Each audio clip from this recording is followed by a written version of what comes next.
का मतलब बीजेपी रिश्तेदार समिति। पार्लियामेंट में कांग्रेस पार्टी बीजेपी के खिलाफ खड़ी रही, मगर टीआरएस और आपके चीफ मिनिस्टर ने बीजेपी की बी टीम का काम किया।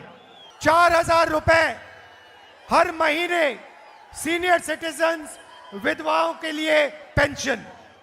एक तरफ बीजेपी और उनके अरबपति जो बीजेपी और टीआरएस के विचारधारा का आदमी है, उससे हमारा कोई लेना देना नहीं है। नमस्कार, मैं हूं अंशिता।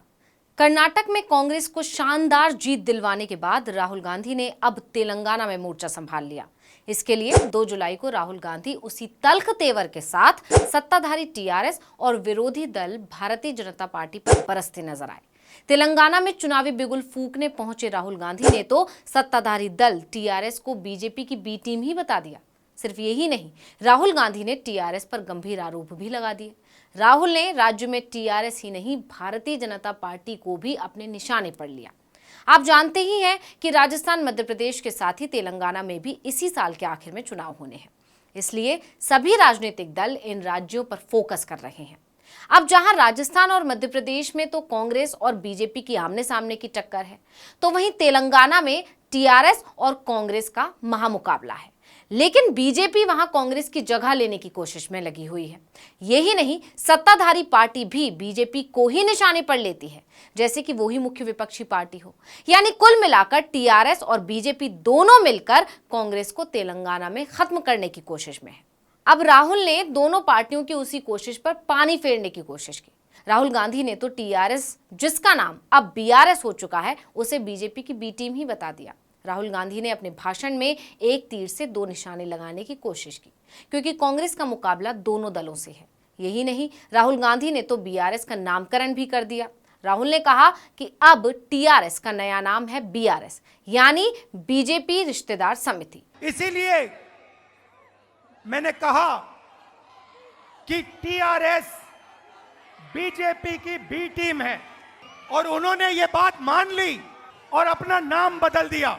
बीआरएस का मतलब बीजेपी रिश्तेदार समिति, और इनको हम यहां से हरा के दिखाएंगे। 2 जुलाई को राहुल गांधी ने तेलंगाना में मोर्चा संभाल लिया। उन्होंने राज्य में दलितों, आदिवासियों को साधने की कोशिश की। राहुल ने कहा कि तेलंगाना गरीबों, किसानों और मजदूरों का सपना था, जिसे टीआरएस ने कुचलने का काम किया। तेलंगाना के सीएम सोचते हैं कि वो तेलंगाना के राजा हैं। जो जमीन कांग्रेस ने गरीबों को दी थी, उसे टीआरएस वापस ले रही है। उन्होंने राज्य की जनता से वादा किया कि ये जमीन और आपका हक कांग्रेस आपको वापस करेगी। चीफ मिनिस्टर सोचते हैं कि वो तेलंगाना के राजा हैं, कि तेलंगाना उनकी जागीर है, उनकी है। जो जमीन इंदिरा अम्मा ने और कांग्रेस पार्टी ने दलितों को, आदिवासियों को, गरीब लोगों को दी, वो जमीन टीआरएस वापस ले रहा है। मैं आपको कह रहा हूं, आपने ये सवाल भारत जोड़ो यात्रा में भी उठाया था।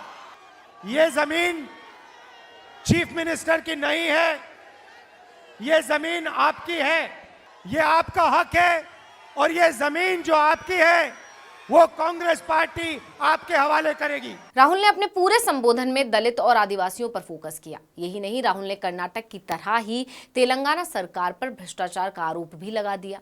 उन्होंने कहा कि भ्रष्टाचार में तेलंगाना के मुख्यमंत्री ने कोई कमी नहीं छोड़ी। कालेश्वरम प्रोजेक्ट में उन्होंने 1 लाख करोड़ रुपए छीने। यही नहीं, राहुल ने भारत जोड़ो यात्रा का भी जिक्र किया। आपको याद होगा, 2022 में राहुल गांधी ने सितंबर में भारत जोड़ो यात्रा की शुरुआत की थी, जो जनवरी 2023 में जम्मू कश्मीर में जाकर खत्म हुई थी। कांग्रेस की ये यात्रा तेलंगाना से होकर भी गुजरी थी। उसी समय का जिक्र करते हुए राहुल ने राज्य की जनता से कहा कि भारत जोड़ो यात्रा में आपने मुझे बताया था कि सीएम किस प्रकार से धरनी पोर्टल से आपकी जमीन छीन रहे हैं। भ्रष्टाचार में आपके चीफ मिनिस्टर ने कोई कमी नहीं छोड़ी। कालेश्वरम प्रोजेक्ट में 1 लाख करोड़ रुपए उन्होंने लिया, छीना। धरनी पोर्टल के बारे में आपने मुझे भारत जोड़ो यात्रा के समय समझाया कि चीफ मिनिस्टर आपकी जमीन किस प्रकार से छीनते हैं। राहुल गांधी यही नहीं रुके। उन्होंने बीजेपी और बीआरएस को घेरते हुए कहा कि तेलंगाना सीएम सिर्फ दिखावा करते हैं कि वो बीजेपी के खिलाफ हैं, उनकी मुखालफत करते हैं, जबकि असलियत में केसीआर बीजेपी का समर्थन करते हैं। राहुल ने कहा कि संसद में कांग्रेस बीजेपी के खिलाफ खड़ी रही, लेकिन टीआरएस और तेलंगाना के मुख्यमंत्री ने बीजेपी की बी टीम का काम किया। जब हमने किसान बिल का मुद्दा उठाया तो संसद में टीआरएस ने बीजेपी की पूरी मदद की। तेलंगाना सरकार मोदी के इशारे पर काम करती है। हमने पार्लियामेंट में बीजेपी के खिलाफ हम खड़े हुए, पार्लियामेंट में कांग्रेस पार्टी बीजेपी के खिलाफ खड़ी रही, मगर टीआरएस और आपके चीफ मिनिस्टर ने बीजेपी की बी टीम का काम किया। जब हमने किसान बिल का मुद्दा उठाया तो पार्लियामेंट में टीआरएस ने बीजेपी की पूरी मदद की। जो भी नरेंद्र मोदी जी चाहते हैं आपके चीफ मिनिस्टर उनके लिए कर देते हैं, क्योंकि नरेंद्र मोदी के हाथ में आपके चीफ मिनिस्टर का रिमोट कंट्रोल है। राहुल गांधी ने जिस तरह कर्नाटक चुनाव की कमान संभाली थी, ठीक उसी तरह तेलंगाना में भी मोर्चा खोल दिया। राहुल ने कहा कि लोग कहते हैं कि तेलंगाना में टीआरएस और बीजेपी मुख्य मुकाबले में है, जबकि असलियत में राज्य में बीजेपी खत्म हो गई है। यही नहीं, अपने संबोधन के दौरान राहुल गांधी ने तेलंगाना की जनता के लिए वादों का पिटारा भी खोल दिया। उन्होंने कहा, तेलंगाना से हमारा वादा है कि सीनियर सिटीजन को हर महीने 4,000 रुपए, साथ ही विधवाओं के लिए पेंशन देंगे। इसके अलावा आदिवासियों को पोड़ू जमीन देंगे। और आज एक आपके लिए एक ऐतिहासिक कदम उठा रहे हैं। 4,000 रुपए हर महीने सीनियर सिटीजन्स, विधवाओं के लिए पेंशन। ये एक और कदम है गरीबों की मदद करने का। और दूसरी बात, जो पोडू जमीन है वो हम आदिवासी भाइयों को देंगे। यानी तेलंगाना में राहुल गांधी ने आदिवासियों की जमीन का मुद्दा उठाया है, क्योंकि राहुल ने अपने पूरे संबोधन में जमीन के मुद्दे पर ही फोकस किया। लेकिन राहुल के संबोधन की सबसे खास बात रही कि बीआरएस का नामकरण। उन्होंने कहा, बीआरएस यानी बीजेपी रिश्तेदार समिति। कर्नाटक में जिस तरह राहुल ने बीजेपी सरकार को 40% कमीशन वाली सरकार बताया था, उसी तरह तेलंगाना में भी बीआरएस को नया नाम दे दिया है। यही नहीं, यहां भी पार्टी ने भ्रष्टाचार का मुद्दा उठा दिया।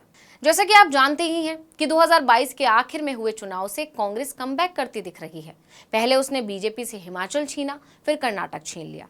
इसके बाद अब पार्टी की नजर राजस्थान, मध्य प्रदेश और तेलंगाना की सत्ता पर है।